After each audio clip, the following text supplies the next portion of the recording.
नमस्कार, आदाब और सत श्री अकाल। मैं हूं आपका दोस्त और host Chiranjeev Bobby Devgan. Welcome to another episode of breaking barriers. आज का हमारा टॉपिक है भारत और चीन के बदलते रिश्ते। हाल ही में भारत के प्रधानमंत्री श्री नरेंद्र मोदी जी चीन के दौरे पे गए थे और काफ़ी विशेषज्ञ ये अटकलें लगा रहे हैं कि अब भारत और चीन के रिश्तों का एक रीसेट होगा और एक नए सिरे से गुटबंदी हो सकती है। तो आज हम बात करेंगे कि भारत और चीन के रिश्तों का इतिहास क्या है, क्या मुद्दे हैं मोटे मोटे जो भारत और चीन को अच्छे दोस्त और पड़ोसी की तरह रहने से रोक रहे हैं, क्या कोई ऐसी समानताएं भी हैं दोनों देशों के बीच में, are there any common ground between the two nation जिनके ऊपर चल के हम अपने संबंध अच्छे कर सकते हैं। और आखिर में हम बात करेंगे कि क्या नेक्स्ट स्टेप्स हो सकते हैं इन दो देशों के बीच में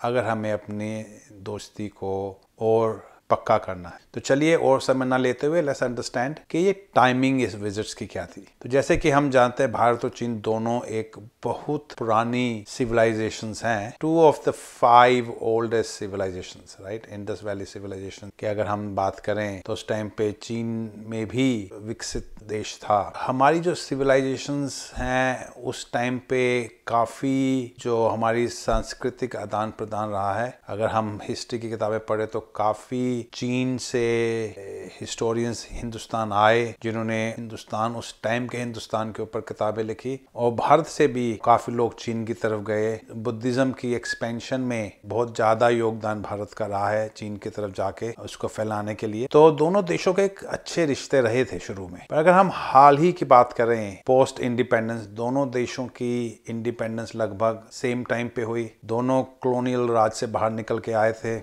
दोनों देश जो हैं दुनिया की सबसे बड़ी पॉपुलेशन बेसिस हैं दोनों देशों के पास, रिच सिविलाइजेशंस पर पुअर पीपल।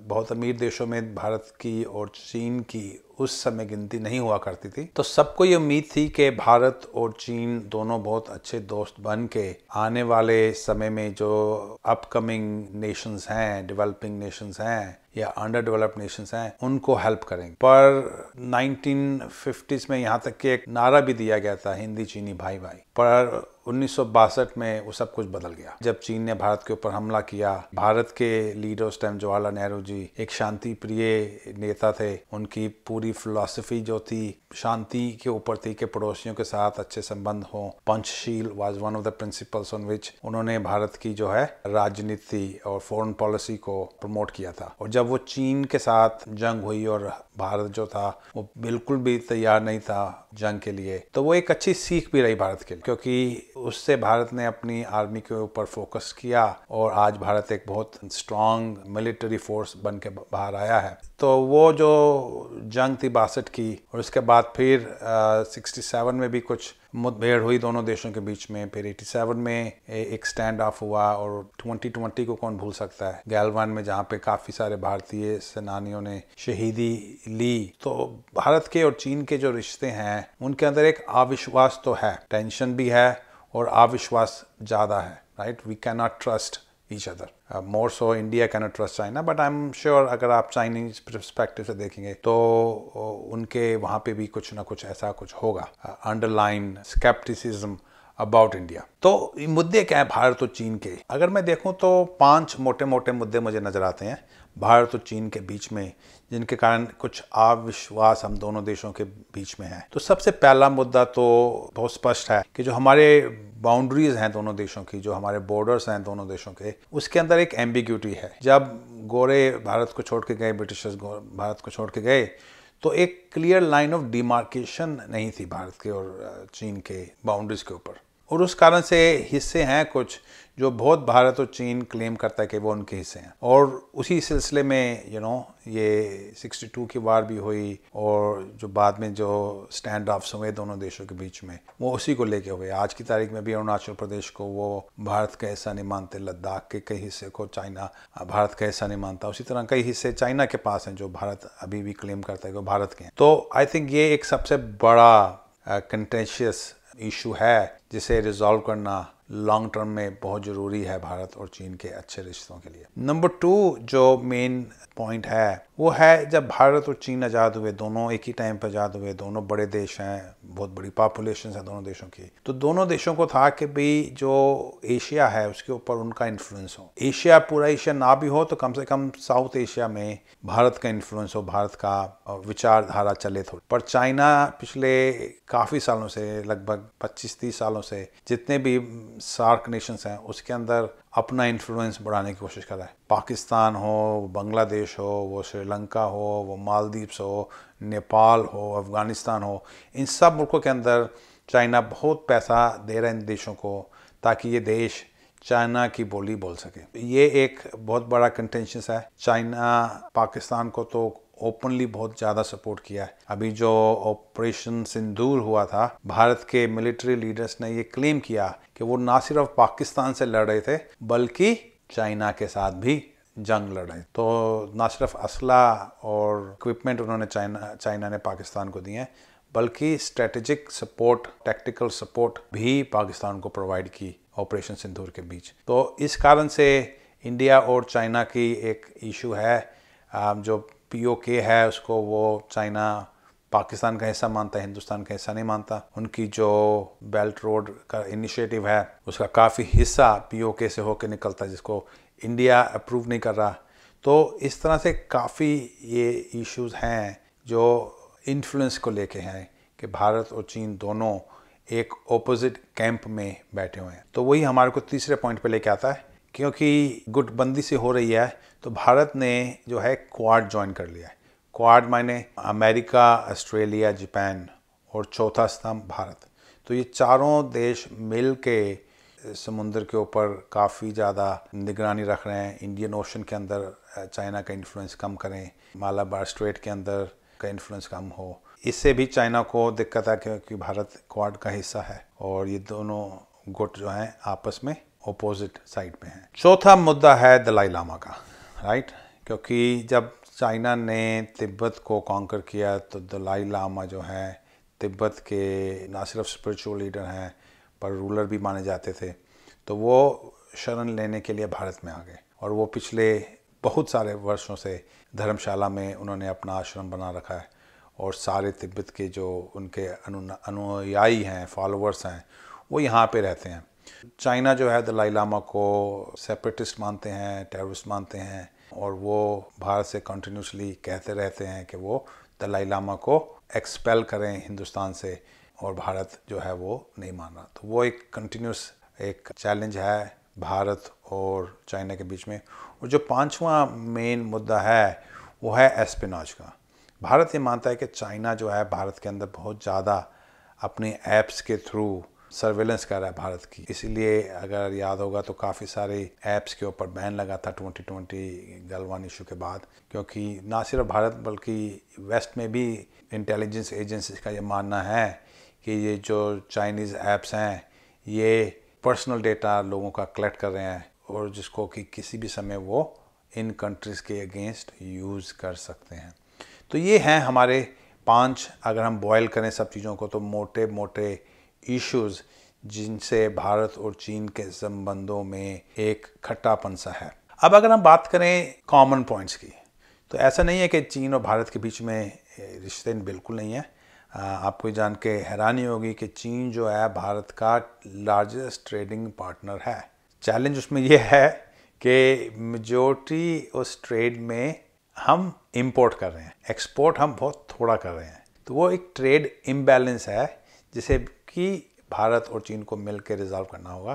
पर फैक्ट तो यह है कि भी भारत और चीन एक बहुत बड़े लेवल पे, पैमाने पे आपस में ट्रेडिंग कर रहे हैं, व्यापार कर रहे हैं। That is a positive sign. Second है कि दोनों अपने आप को ग्लोबल साउथ के साथ एसोसिएट करते हैं। ग्लोबल साउथ मायने कि वो डेवलपिंग नेशंस, और इन्होंने एक ऑर्गेनाइजेशन भी बनाई थी आज से 20-25 साल पहले जिसे हम ब्रिक्स कहते हैं। ब्राज़ील, रशिया, इंडिया, चाइना, बाद में साउथ अफ्रीका भी इसमें ज्वाइन हो गया और अब तो बहुत सारे और देश भी ब्रिक्स का हिस्सा बन गए हैं। एक बहुत फॉरवर्ड लुकिंग ऑर्गेनाइजेशन ब्रिक्स बन रही है। वो अपने आप को G7 के कंपेटिटर्स भी मानते हैं। ब्रिक्स का अपना बैंक बनाने की भी बातचीत चल रही है ताकि वो और डेवलपिंग नेशंस को उनके अपने डेवलपमेंट में, इंफ्रास्ट्रक्चर प्रोजेक्ट्स में फंडिंग प्रोवाइड कर सकें। करेंसी की भी बात चल रही है कि हम यूएस फंड्स की बजाय कोई और करेंसी को एक डिनोमिनेटिंग करेंसी यूज़ करें जिसके ऊपर ट्रेड हो, ताकि यूएस के ऊपर से रिलायंस कम हो सके। ब्रिक जो है ये दोनों देशों के लिए एक कॉमन ग्राउंड है जहाँ पे दोनों देश मिल के आगे और देशों की भी हेल्प कर सकते हैं और देशों को भी तरक्की के रास्ते पर ला सकते हैं। अब बात करेंगे कि ये जो सिग्निफिकेंस है ये दौरे का, ये दौरा 6 साल के बाद आया है। गलवान के बाद दोनों देशों के हेड्स एक दूसरे के देश में नहीं गए हैं, तो अब इस टाइम की क्या सिग्निफिकेंस है? तो टाइम की सिग्निफिकेंस ये है कि भाई अमेरिका के अंदर सब कुछ मालूम है, डोनाल्ड ट्रंप राष्ट्रपति बने हैं। जब से वो राष्ट्रपति बने हैं वो पूरे दुनिया भर के देशों के ऊपर टैरिफ लगा रहे हैं। भारत के ऊपर उन्होंने 50% टैरिफ लगाया है, चाइना के ऊपर इस वक्त 35% टैरिफ लगा हुआ है। तो दोनों देश जो हैं वो इस चीज़ से नाराज़ हैं और वो चाहते हैं कि भाई हम मिल के डोनाल्ड ट्रंप का सामना करें। तो वो एक मेन कारण हो सकता है भारत का चीन जाने का। और चीन ने भारत को एक चिट्ठी लिख के इन्वाइट किया था, जिसके रिस्पांस में मोदी जी चीन गए हैं। पुतिन साहब भी वहाँ आए हुए थे।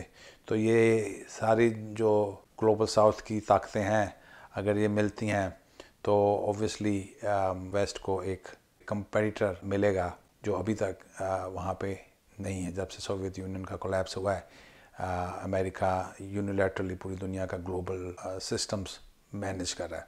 तो वो एक इम्पोर्टेंट कारण है जिससे कि ये विज़िट इम्पोर्टेंट है। तो अब बात करते हैं नेक्स्ट स्टेप्स की। तो अब अगले स्टेप्स क्या होने चाहिए?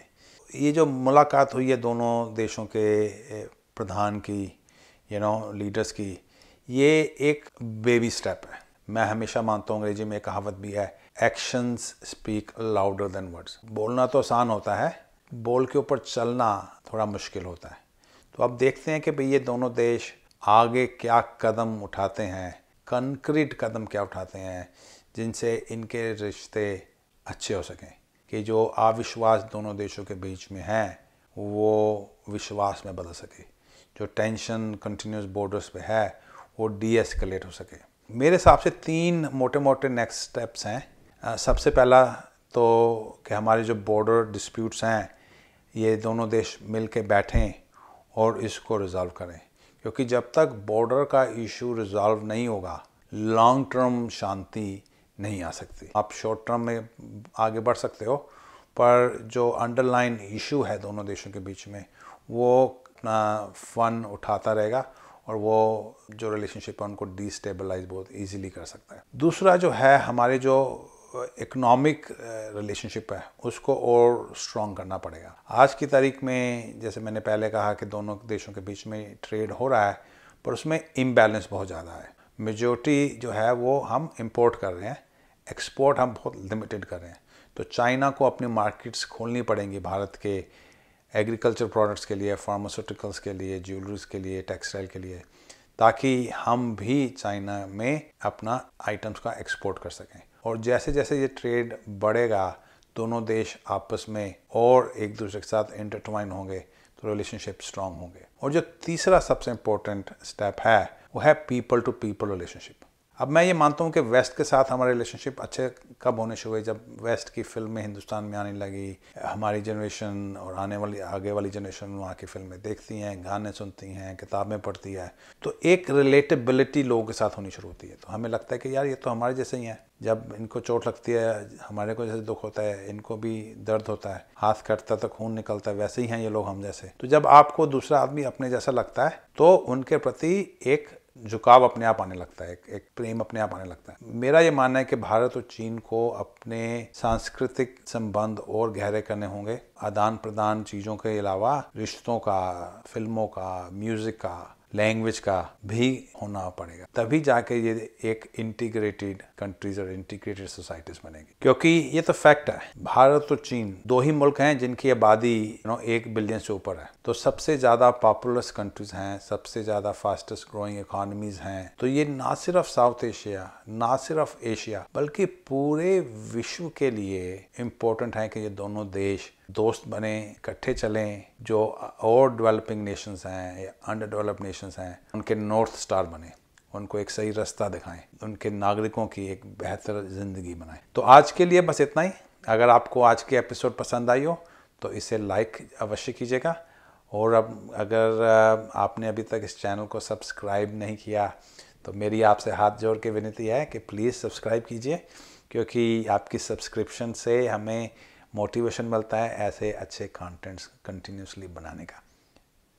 सो with that, good bye, continue to break barriers, take care, फिर मिलते हैं।